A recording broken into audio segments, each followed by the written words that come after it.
Hi everyone, and welcome to Sports Watch. If you like the content, please press the bell icon for further notifications and like, share, and subscribe to the channel. India crushed Bangladesh by 41 runs and have cruised their way to the Asia Cup final 2025. Once again, it was a thoroughly dominant victory for Team India.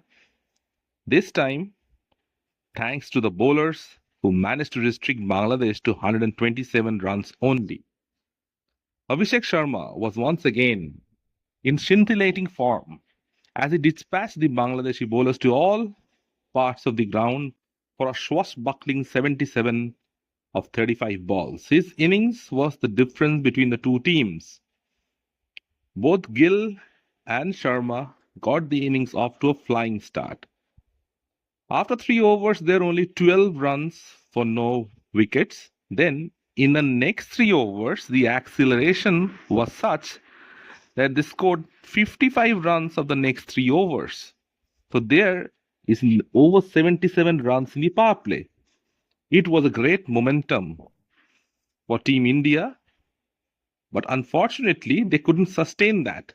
And that's mainly due to some very impressive bowling from the Bangladeshi bowlers and also because of some very poor shot selection and batting from the Indians. Once you are victorious and you are in a role, you don't tinker too much with your batting lineup. And last night, India tried to be too fancy at times as Gill got out after the power play. There was a change in the batting order, and Shivam Dube was elevated to number three. And that kind of upset the rhythm for the entire batting. Shivam Dube has not played at that number for quite a long time.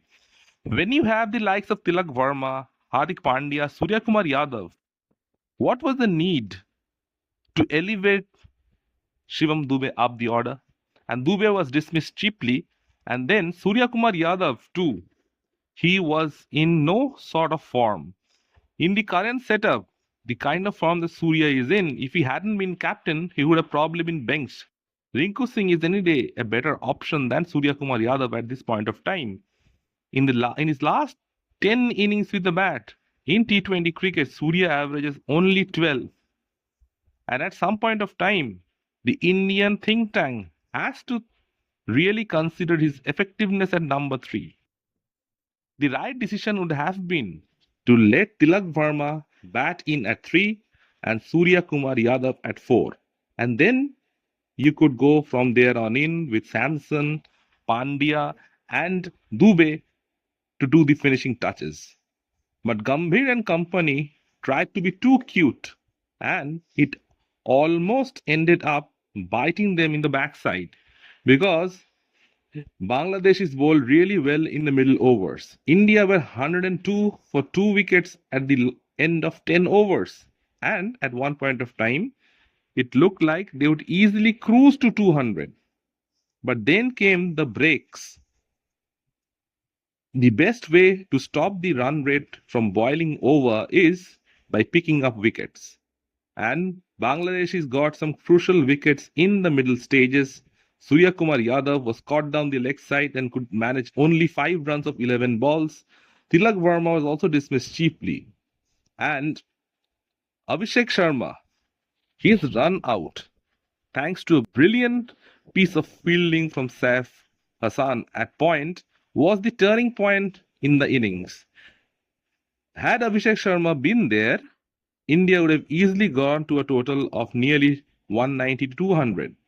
But his dismissal kind of triggered the mini collapse for Team India.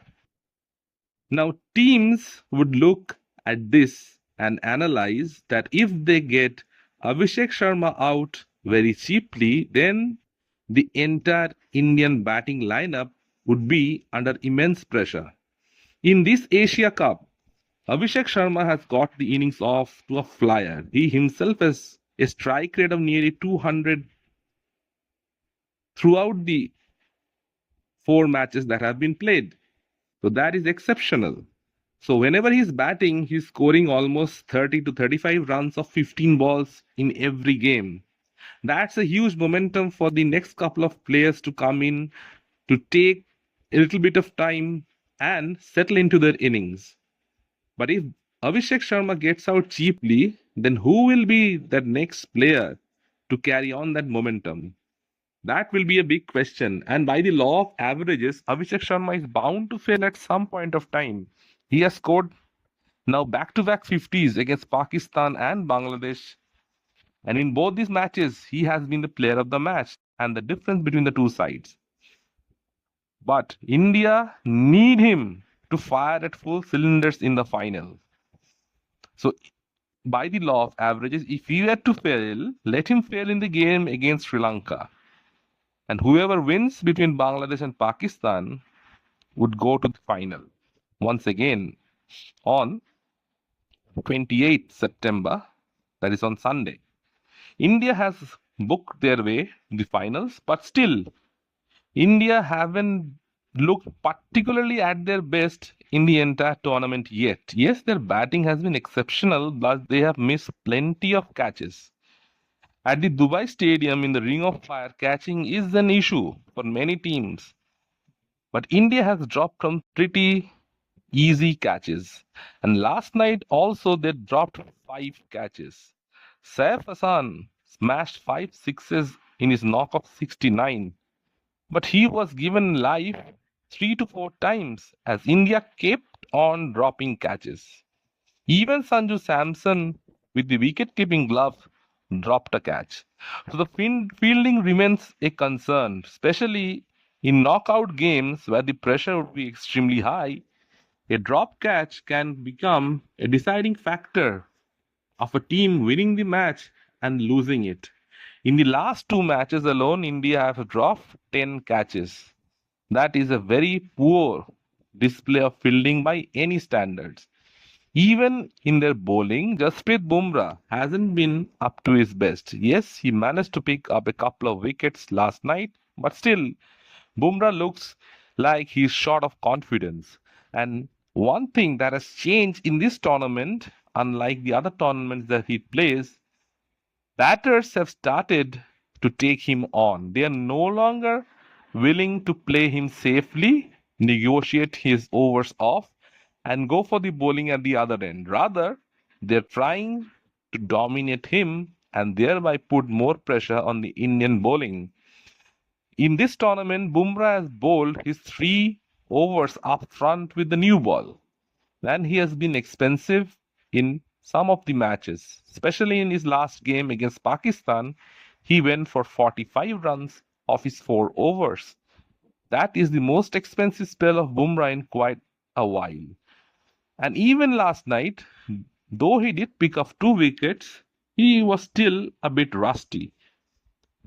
Bumrah needs to fire at full cylinders in the finals if India are to win it. But Team India have all their bases covered. They looked a good oiled unit. The only thing that we need is not to tinker too much with our batting lineup and let our normal batting order play in the finals. Now, with this victory, India are through to the finals. That means Pakistan versus Bangladesh is virtually a semi-final, and that takes place tonight. Pakistan's batting order has been rather jittery throughout the tournament, but in the last couple of matches, their bowling has come good, except in the games against India. They bowled well against Sri Lanka in Abu Dhabi, but let's not get too carried away because that wicket in Abu Dhabi is completely different from the wicket in Dubai. There was plenty of assistance for the bowlers in that wicket, and it was a low scoring game. But in this Dubai pitch, the bowlers will find it, especially the spinners, much difficult. And Bangladesh do have a very potent bowling lineup. They bowled well against India to restrict them to 168. And with the kind of batting problems that Pakistan are facing, if the Bangladeshi bowlers can land it on the proper areas, they can restrict the Pakistani batting to even less. Even they are confident of doing the same.